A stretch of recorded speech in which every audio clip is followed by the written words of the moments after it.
Boa noite, Douglas Neso. Obrigado por aceitar o nosso convite de estar com a gente aqui na Lagoa Dourada. Seja bem-vindo. Muito obrigado. Para mim, primeiro, boa noite a todos da mesa, todos os ouvintes. É um prazer estar participando do programa, especialmente essa noite onde a gente está quase chegando num jogo tão especial que é para a gente contra o Cruzeiro, né? Então, muito obrigado pelo espaço. Tá certo. Professor, a favor. Então, professor, primeiro, mais uma vez, muito obrigado, hein? Falar sobre, na minha opinião, a posição no futebol que mais evoluiu nesses últimos 15 anos. Eu não tenho dúvida quanto a isso. Jogamos, a gente falava em off aqui, conversávamos sobre Copa do Mundo, futebol europeu e tal. As deficiências lá atrás nas seleções do Brasil, com exceção lá atrás de 58, um pouco antes, né? Gilmar, enfim, e um pouco antes, até o quê? Depois, nós disputamos Copa do Mundo com equipes espetaculares, mas com goleiros que muita gente dizia que não estava à altura da seleção. E nos clubes também acontecia uma situação como essa. De repente, começou a surgir a figura do treinador, do preparador de goleiros. E a coisa foi se especializando e hoje o Brasil é um celeiro, é uma fonte de goleiros extraordinários. Volto a falar da seleção, mas não só na seleção. Nós temos goleiros a nível mundo, primeiro mundo, aparecendo, sendo contratados, enfim. E aqui no Brasil também, muitos que poderiam ser selecionáveis não são por conta daqueles que estão lá. Professor, essa evolução tão importante para o futebol, tão importante, começou quando, como e o porquê a gente sabe, mas por favor, fique à vontade para explicar o porquê de tudo isso, a importância de hoje de um preparador de goleiros em todas as modalidades que tem goleiro. São 5, se eu não estou enganado. Nós vamos falar do futebol. Graças a Deus apareceu o preparador de goleiros. Fala pra gente essa evolução, o passo a passo, o porquê e até onde vai isso, professor? Claro, com muito prazer. Bom, a figura quando surge do treinador de goleiro no futebol, ela surge no primeiro momento com a ideia de solucionar deficiências técnicas, né? E ela permaneceu assim na década de 90, início dos anos 2000, com esse critério, né? Solucionar deficiências técnicas, melhorar movimentos técnicos. Mas até então, com atividades um tanto quanto descontextualizadas daquilo que aconteceria no jogo. Tarefa mais fechada, onde tu já está pré-determinado o que você vai fazer, né? À medida que foi evoluindo o futebol, e eu trago muito essa evolução, porque os profissionais que trabalham com futebol estudam muito o jogo, e o treinador de goleiro, acompanhando essa evolução, viu a necessidade de também entender coisas que transcendem o movimento técnico, que chegam ao entendimento do jogo, como o goleiro se adequa a uma situação, como ele se adequa em relação aos que estão compondo o campo junto com ele. Isso é importante. E o treinamento hoje em dia, e que veio se estendendo e vem ganhando essa performance nos últimos anos, traz essa direção, né? No que tange o goleiro conseguir decidir bem, não só no aspecto defensivo.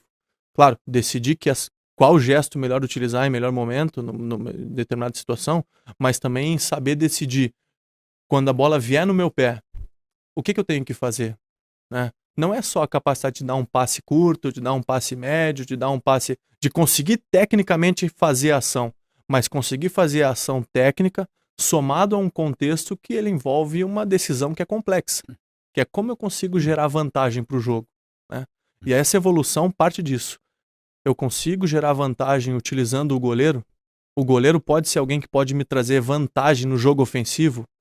Se a resposta for sim, vale a pena a gente pensar em treinamentos, não só no treinamento de goleiro, mas no treinamento com a equipe também, que tragam essa solução, né? Que tragam o goleiro para esse cenário, que solucione problemas defensivos e ofensivos. Professor, exatamente dentro dessa situação, o senhor falou em gestual, você falou em gestual,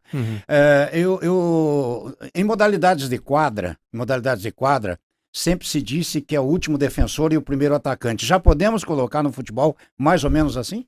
Podemos colocar, sim. Podemos colocar. Na verdade, é difícil. Se a gente for remeter a anos atrás, há bastante anos atrás, o tiro de meta já é um movimento ofensivo, né? talvez não tinha estratégias ofensivas para favorecer o goleiro naquela construção. Hoje já se tem isso com maior clareza, né? Hoje já se estrutura uma situação para que ele consiga ter a decisão de jogar curto ou jogar longe. Então já parte construindo aí. Por mais que não tenha nenhum recuo para ele, já parte aí, né? E defensivamente, aquilo que já é natural, mas vamos abrir um pouquinho mais, vamos ser um pouco mais complexo. Quando o adversário está construindo a bola lá com o goleiro o adversário bateu um tiro de meta, deu o passe para o zagueiro no lateral. Qual que é o comportamento que o goleiro tem que ter defensivo nesse momento? Porque não vai ter chute de lá. Mas qual que é o comportamento defensivo? Isso é importante treinar. Porque de lá sai muito lançamento que ele vai ter que fazer uma cobertura atrás da última linha, por exemplo. Então treinar isso e deixar isso claro é importante. Então ele defende também quando os zagueiros adversários estão construindo o jogo, quando os volantes do adversário estão construindo o jogo, e não só quando o atacante está com a bola no pé. Isso é importante, a gente toque no ponto, e é decisivo que o goleiro esteja ciente daquilo que vai acontecer, para que ele esteja preparado, né? Fechou. Não, e a importância desse trabalho integrado, Douglas, que tem feito com a base, com o profissional, tem as reuniões, né, que são feitas, não sei se também no modelo de trabalho, algumas vezes a gente viu lá o Juan e o Lucas, que o Guilherme já está na equipe principal, né? Mas o Lucas e o Juan subindo também para treinar na equipe principal, na equipe profissional, da importância não só do trabalho, mas ele está vivenciando também o trabalho na equipe principal, né? Na equipe profissional daquele que é diferente, né? A gente sabe que é diferente para o menino porque é o alvo que eles querem alcançar, né? Que é a equipe principal, né? Exatamente. E é uma distância bem grande que se tem em relação à velocidade do jogo, em relação à cobrança do treinamento no sub-20, no sub-17, em comparação ao profissional, né? Quando a gente estabelece um departamento de treinamento de goleiros que traz à luz a ideia de agregar esses goleiros ao contexto do profissional, aproximar os goleiros que estão no sub-17, no sub-14, no sub-9, no sub-11, próximos de goleiros que daqui a pouco eles viram jogar só pela TV, né? O quanto isso é importante para o menino que está em formação, né? Ele sentir que é possível ele também participar daquele contexto e render bem, né? Lógico, nós didaticamente estruturando o trabalho para que eles consigam desempenhar de forma que eles se sintam confortáveis, mas isso é muito importante. Então o estabelecimento do departamento de treinamento de goleiro que a gente está implementando no clube, e é importante que a gente diga que ele é pioneiro no Operário, ele tem essa vertente, aproximar, estreitar relações, não só com goleiros, mas também somar os conhecimentos dos treinadores de goleiros que ali estão, né? Hoje a gente tem um departamento composto pelo Osmar, pelo Fabiano Gomes, pelo Vitor, pelo João Vitor, pelo Lucas Altaus e por mim, né? Todos dentro desse departamento têm uma função, né? E nesse departamento não há hierarquia, né? Hoje cada um ocupa uma função dentro do clube, mas o trabalho ele é muito dividido para que o operário tenha sucesso e não para que o profissional tenha sucesso, para que o operário tenha sucesso como empresa, como instituição e como clube. Então essa é a nossa ideia, somar conhecimentos e estreitar relações. Você nunca foi goleiro profissional, né, Lucas? Não, eu cheguei a me profissionalizar, eu parei de jogar com 21 anos, né? A gente sempre quando inicia a nossa escola de futebol lá, a gente sonha jogar em alto nível, né? Eu não consegui atingir o nível que outros goleiros conseguiram atingir, mas a minha experiência de jogar na base de Juventude, na base do Grêmio, de rodar em alguns times do interior do Rio Grande do Sul, para mim eu não podia colocar fora aquela bagagem. Para mim serviu como um curso, serviu como talvez o primeiro curso no treinamento de goleiro foi ali, né? Nessa oportunidade eu tive a chance de trabalhar com o Marcelo Carpes, que hoje é treinador de goleiro do profissional do Corinthians, trabalhar com o Daniel Crisel, que hoje é treinador de goleiros do Vasco, trabalhar com o Diego Schau, que hoje é treinador de goleiros da Ponte Preta. Então eu tive a sorte de ter esses profissionais, que foram os primeiros que me deram um curso para como é ser treinador de goleiro. E quando eu decidi parar de jogar, eu já vinha cursando educação física, né? E decidi realmente somar esse conhecimento técnico que eu tinha tido com o acadêmico, né? Para mim, a qualificação ela parte muito desse sentido, de somar experiências, seja prática ou seja acadêmica, né? Se a gente puder somar as duas, ótimo. É o ideal. É o ideal. É o ideal. Vou fazer uma pergunta aqui dos nossos ouvintes, professor Peixoto, me permitam, por favor. Claro. Sérgio Siminiaco. Pergunta para ele, por favor, se eles calculam o risco de tomar gol quando ficam tocando a bola para o goleiro. Isso irrita sempre a torcida. Exatamente. Não, isso realmente é uma coisa que para nós também treinar isso é muito difícil, né? Porque envolve um aspecto que é bastante emocional, O goleiro, ele não... Quando você implementa esse trabalho, ele não está confortável para fazer isso. Né? Então é por isso que a gente é por isso que a gente precisa ter paciência e a gente precisa dar confiança para que ele consiga jogar naquele setor ali. Né? E de novo a gente toca no ponto de vista da decisão. Né? O goleiro tem que saber, além do gesto técnico, saber onde estão os jogadores que ele vai jogar e da onde vem a pressão. E para isso vem o nosso estudo de como solucionar esses problemas. Né? O goleiro é o solucionador. Né? Os construtores ali que atuam junto com o goleiro nessa fase que traz mais preocupação para o torcedor, atuam como construtores. Nós como estudantes daquela construção. Né? A gente tenta dar soluções. Né? Agora, o risco sempre vai existir. Você jogando curto com o goleiro, você jogando longe, perdendo a primeira bola, disputando, dando uma transição e sofrendo gol. Isso acontece muitas vezes, e garanto que se a gente levantar esse número, talvez a gente vai se surpreender com quantos gols saem quando a gente chuta para frente e sofre o gol, né? Então vale a pena a gente ter... Isso é uma situação que é estratégica muitas vezes, né? Hoje o nosso jogo, ele traz algumas soluções com o Vanderlei, mas não não usa com tanta veemência como em outros contextos já se usou, inclusive no próprio Operário, né? Em outros momentos. Mas isso é muito treinado, né? A gente tenta fazer isso tanto no treinamento de goleiro para condicionar ele a responder no trabalho do grupo e no grupo para tentar responder no trabalho do jogo. Volta e meia vai sair um gol, né? Isso pode acontecer num erro de passe do goleiro, num erro de passe do zagueiro. Ninguém quer que aconteça, mas isso pode acontecer. Da mesma maneira que pode acontecer quando eu vou chutar para frente e perco a bola. Isso já aconteceu e a gente pode trazer à tona com facilidade, se a gente for. Professor, posso? Não, claro, professor. Então, assim, vamos falar um pouquinho de... Eu tenho uma curiosidade que eu vou deixar para daqui a pouco. Pode ser uma coisa esdrúxula, mas acho eu que não é. Vamos falar um pouquinho de característica. Aí agora vamos chegar no Operário Ferroviário para poder facilitar. Eu vou citar apenas 4 goleiros, eu não conheço os outros 2, então eu cito ali o Thiago Braga, o Vanderlei, o Guilherme e o Simão. Né? Os meninos, pegando eles como base, claro que daqui a pouco a gente vai estar conhecendo os meninos da base. As características são diferentes. São. Muito difícil que acontece, mas é muito difícil que sejam características sequer semelhantes, idênticas, impossível. Como é que você está trabalhando? Você dá ênfase a essa diferença de característica dos goleiros ou faz um trabalho não só integrado, eu sei que muitos têm que ser integrados, e eu estou falando em termos de fundamentação que mudou demais, professor. Mudou demais. Mudou demais a fundamentação hoje de um goleiro.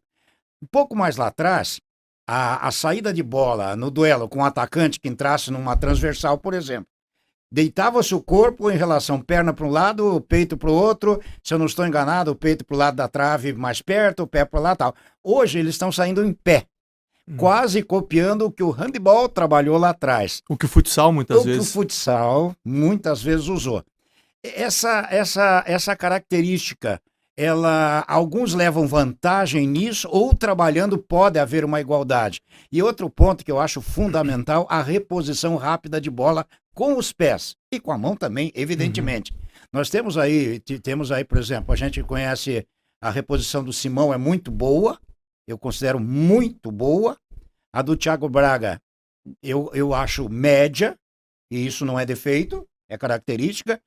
O Vanderlei faz uma boa devolução, tanto com mãos como com o pé.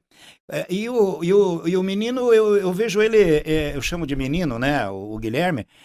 Eu vejo esse menino chegando a uma qualidade extraordinária futura. Ele tem tudo. Como trabalhar isso? Se ele é melhor, você tenta melhorar aquele fundamento, ou tenta igualar, ou é um contexto geral? Me explica a situação da característica de cada um. Como trabalhar? Essa é uma pergunta muito importante, porque a gente pega goleiros para trabalhar, por exemplo, você citou, vamos colocar especialmente o Vanderlei e o Thiago. Eles viveram os 2 momentos da preparação de goleiro, né? Eles viveram aquele que era um pouco mais tecnicista e hoje eles estão já num momento de, talvez, o último terço da carreira, numa outra situação, né? Muda muito. Eu penso, embora tenha jogado pouco tenha jogado profissionalmente, mas tenha jogado. Mas eu sou de origem professor, né? Sou de origem professor de educação física e lido muito com aprendizagem no meu treinamento. Para mim, o treinamento é isso. Treino, se a gente trocar por ensino, aprendizagem, dá na mesma coisa. Dá na mesma coisa. Então, se o treino não tem um processo de ensino... Repetição, professor. Repetição, educativo para que você repita bem. Não adianta eu repetir um gesto que está errado, senão... Tá errado. Uma vez eu li num livro muito interessante, você reaprende o erro. Você reeduca o erro a todo momento se você repete algo que está errado. Por isso que é decisivo que a gente consiga prescrever individualmente o treinamento, né? Isso é normal que aconteça todos os treinos? Naturalmente que não. Por isso aí mora um grande desafio, né? A gente tem que trabalhar as fortalezas dos goleiros. A minha reposição, se eu fosse goleiro, jamais seria igual a do Simão, né? Porém, eu conseguiria suprir uma necessidade da minha característica de uma forma que fosse favorável, né? Então a gente tenta fazer muito isso, tanto com o Vanderlei, tanto com o Thiago. E de novo a gente toca no ponto do entendimento do jogo. Se a reposição do Simão suprir uma necessidade do jogo, não importa se ela vai ser reposta com a mão ou com o pé. Certo. Desde que ele atinja uma vantagem do nosso time para atacar o adversário. Lógico que algumas características favorecem a tu repor mais rápido ou não, né? E a gente tenta entender isso para não exigir de um ou de outro num sentido que seja comparativo. Cara, a sua reposição precisa ser igual a do Simão. Simão, a sua reposição com a mão precisa ser igual a do Vanderlei. Isso não pode acontecer. E aí, olha que legal que é o futebol, porque tu tem a possibilidade de escolher que características você quer jogar no seu time. O que impede de, em algum momento, a gente vai explorar uma situação que a gente pode ter uma transição ofensiva um pouco mais rápida? O que impede a gente jogar com um goleiro, ou com algum zagueiro, ou com algum lateral que favoreça essa condição, né? Tudo são situações estratégicas. Então a gente tenta fortalecer aquilo que o goleiro tem de bom, respeitando sua característica, porém sempre lidando com o processo de ensino-aprendizagem. A gente faz isso também muito filmando os treinamentos, né? A gente filma o treino. Cara, você tá vendo que tá acontecendo isso? Pô, eu sei que você faz tal e tal gesto para tentar solucionar uma defesa e tal, mas se você fizer isso a mais, talvez você ganhe espaço, talvez você ganhe tempo. E às vezes acontece. Então o treino é um processo de ensino, aprendizagem e desenvolvimento constante.